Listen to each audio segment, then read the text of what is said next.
Oi pessoal, eu sou Alessandro e hoje eu vou comentar esse quadrinho aqui, Tangências, uma obra do Miguel Ângelo Prado, isso mesmo, o mesmo autor de Traço de Giz que foi relançado aqui no Brasil recentemente pela Pipoca e Nanquim.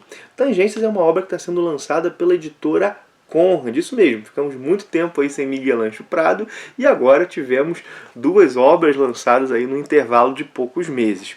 Bom, a Conrad manteve o mesmo formato que a Pipoca e Nanquim, isso até ajuda a guardar as obras junto, né? Mas é o seguinte, né? Tangências é uma coletânea de histórias curtas, nesse sentido é diferente de Traço de Giz, que é uma narrativa mais longa.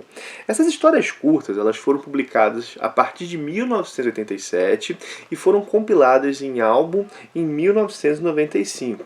As histórias, elas têm um tema, né? Todas elas giram em torno desse tema, que a gente pode talvez resumir em relacionamentos rompidos. Bom, será? Vamos colocar isso de maneira mais provisória, né?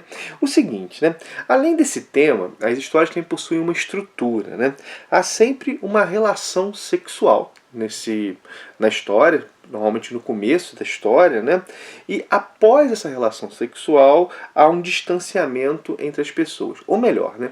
Temos a relação sexual e após a relação o distanciamento entre essas pessoas é revelado. Normalmente é uma estrutura que a maior parte dos contos segue aqui. Essa relação sexual, ela é o ponto de tangência. Ou seja, né, duas linhas, né, se tocam num ponto e depois seguem se distanciando, né? Então, nós vemos isso, né? Nós vemos esses relacionamentos de pessoas que se tocam, né, e se tocam de modo até íntimo e depois se afastam. Os relacionamentos mostrados, eles são bem diferentes entre si. Deixa eu mostrar um pouco os desenhos. Eu vou ter que selecionar porque tem algumas páginas que tem um conteúdo sexual um pouco maior. Nada pornográfico, mas assim, não sei como é que o YouTube lida, né? Então vou ter que dar uma olhadinha aqui sempre que eu for virar a página, né? Mas, como eu estava dizendo, os relacionamentos mostrados são diferentes, né? Há contos que mostram términos de fato, né? Assim, términos de fato de alguns relacionamentos.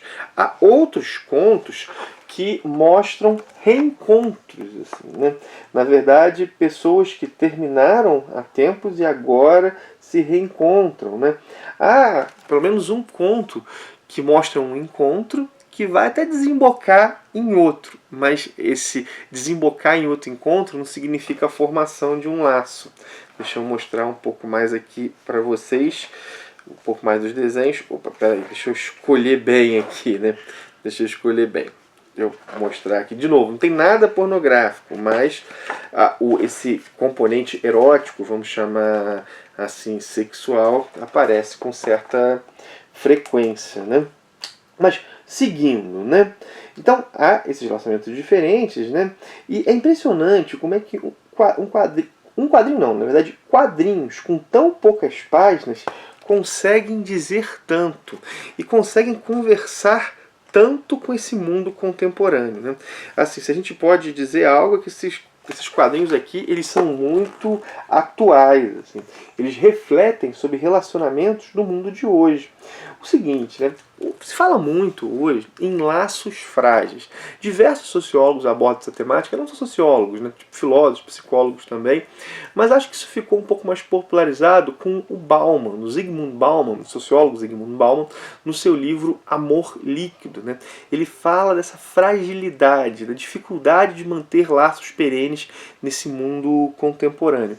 E ele aponta para algo que é bem interessante, que por vezes a fragilidade do laço ela é inversamente proporcional à intensidade com que aquilo é vivido. Eu, lendo isso aqui, eu lembrei de uma situação, dava aula numa época para EJA, né, Educação de Jovens e Adultos, e um casal faltou aula, o esposo e a esposa estudavam na mesma sala. E depois, conversando, eles disseram que foi por causa do filho deles. E a história, por causa dessa falta, é que o filho havia, um menino de 15, 16 anos, havia se apaixonado por uma moça de 20 e tantos anos, alguma coisa assim, fugido de casa e estava morando com ela, né? E eles acharam lá antes uma carta dessa moça para esse filho, e eles combinando nessa carta de que eles eles se matariam caso alguém impedisse, né? Porque eles tinham medo dos pais dele impedirem alguma coisa, então eles fizeram uma espécie de pacto de suicídio ali. Cara, imagina para os pais lidarem com isso, né? Então, me contaram isso, passou-se algumas semanas, né? Eu fui perguntar como é que tá a situação lá. Ah, não, professor, ele voltou para casa, a gente conseguiu, ele voltou para casa. E como é que tá a situação? Ele falou, não, tipo, 3 dias depois ele já estava com outra, né? E assim, a primeira interpretação mais fácil disso é dizer, caramba, né, que tudo aquilo era falsidade, mas assim, do caso específico eu não posso dizer se era ou não era, mas é muito comum esse tipo de situação e de fala não serem falsos, a pessoa dizer aquilo, experimentar aquilo e logo depois estar com outra. Isso não é tão incomum. Às vezes a fragilidade é inversamente proporcional à intensidade, ou seja, a pessoa é capaz de morrer por aquele sentimento, mas é incapaz de manter o relacionamento. E essa incapacidade, essa dificuldade de manter, nós vemos aqui, a partir do recorte de uma cena, né? De uma cena não, na verdade, de uma situação, né? De uma situação, uma relação sexual e uma conversa. Basicamente é isso que nós temos nesses contos aqui, né? Bom, em vários contos nós vemos inclusive o lamento pelo que poderia ter sido e não foi. Isso aparece muito, né? Em outros até uma certa celebração pelo que não ocorreu. São contos que falam muito sobre solidão, muito assim, de pessoas que desfrutam do êxtase dos corpos, do êxtase que o corpo do outro proporciona, mas que não querem ou não conseguem entrar em comunhão, construir algo juntas, né? Outras assim, coisas são vistas como prioridade. Dinheiro, a influência, a carreira. Na verdade, é comum aqui que nós vejamos até certas relações instrumentais, onde um lado olha para o outro de maneira instrumental. Isso aparece muito num conto aqui sobre um jovem intelectual que namora uma mulher muito rica, né? Que namora uma mulher muito rica. Mas não só, também num conto onde um homem diz para uma mulher que ele se arrepende de ter casado com a esposa e a resposta dessa mulher a ele vai muito para essa lógica instrumental, assim, né? É comum aqui também nós vermos pessoas que desejam o amor que são incapazes de ofertar. As histórias, elas são por um lado bem simples, assim, né?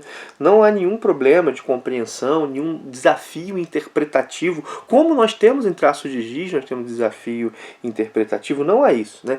Mas são histórias simples que versam sobre pessoas complexas.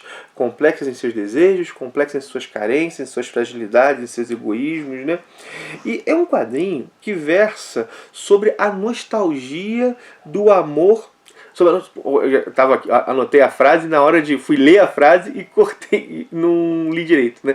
É um quadrinho que versa sobre a nostalgia do amor, uma nostalgia do amor que é muito comum no mundo contemporâneo. É isso que eu queria dizer, né? Esse quadrinho versa sobre essa nostalgia do amor. Por isso que ele é melancólico. Ele é melancólico e ele é profundamente realista, assim, né? E melancólico, profundamente realista e poeticamente triste. Bom, tá aí o que eu acho disso aqui, né? Particularmente, essas histórias aqui me impactaram mais do que Traço de Giz, embora exista uma certa confluência temática entre as duas obras. São obras muito diferentes, mas há uma certa confluência temática. A edição da Conrad está bem legal, né? Nela nós temos aí um prefácio, uma apresentação feita pelo Cassius Medawar. Deixa eu mostrar para vocês. E ao fim, há uma entrevista, muito boa entrevista, inclusive, conduzida pelo Sidney Guzman com o Miguel Ancho Prado. Temos aqui no final temos essa entrevista, assim.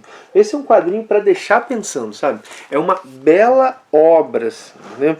Bom, não preciso nem avisar, já até mencionei isso aqui, que há certa nudez, há certa dimensão de relações sexuais, mas não há pornografia, assim, não há pornografia, e tudo isso tem uma função aqui na história sendo contada, né? Nós vemos pessoas que estão desnudas uma ante a outra, mas que com muita frequência são relativamente não, são afetivamente opacas umas para as outras, assim. O sexo aqui, ele não sacramenta a intimidade, né? Ele é um ponto de tangência, como eu mencionei, um ponto de encontro fugaz, um ponto de contato entre duas pessoas que permanecem sozinhas. O Miguel Ancho Prado, ele, assim, reconhece que o foco dele está nos relacionamentos de determinada classe social, uma classe média, média alta, alguns até além disso, né? E o que nós vemos aqui são ficções feitas a partir da observação que ele fazia do seu entorno. E o que eu posso dizer sobre ele é que ele é um observador social muito profundo, né? Não só social, né, mas assim, um observador das relações, assim, muito profundo. O cara tem insights e percepções que são muito boas, assim. Inclusive isso me faz torcer pelo lançamento de mais obras dele aqui no Brasil, cara. Uma baita obra, uma obra que dá bastante o que pensar, contos curtos e intensos. É isso, né? Tá aí o meu olhar sobre Tangências. Bom, aquele jabazinho final que você conhece, né? Gostou do vídeo, dá o teu joinha, compartilha, assim, mostra para outros. É isso que faz nosso canal aqui crescer, né? Isso que faz nossa comunidade aumentar. Se tiver chegado através desse vídeo, dá uma olhada aí, tem comentário a quadrinhos de tudo quanto é tipo aqui, né? Marvel, DC, Disney, Bonelli, quadrinho franco-belga, enfim. Dá uma olhada aí e se inscreve no canal, né? Se inscreve no canal. Tem vídeo sobre quadrinhos todos os dias por aqui. Lembrar do link da Amazon, tá na descrição. Caso você vai fazer uma compra nessa loja usando esse link, você ajuda demais o canal. Vou deixar tanto o link geral, qualquer produto que você queira comprar lá, quanto o link para tangências, caso alguém tenha interesse, e também o link para traço de giz. Lembrar também da parceria do canal com a editora Novo Século.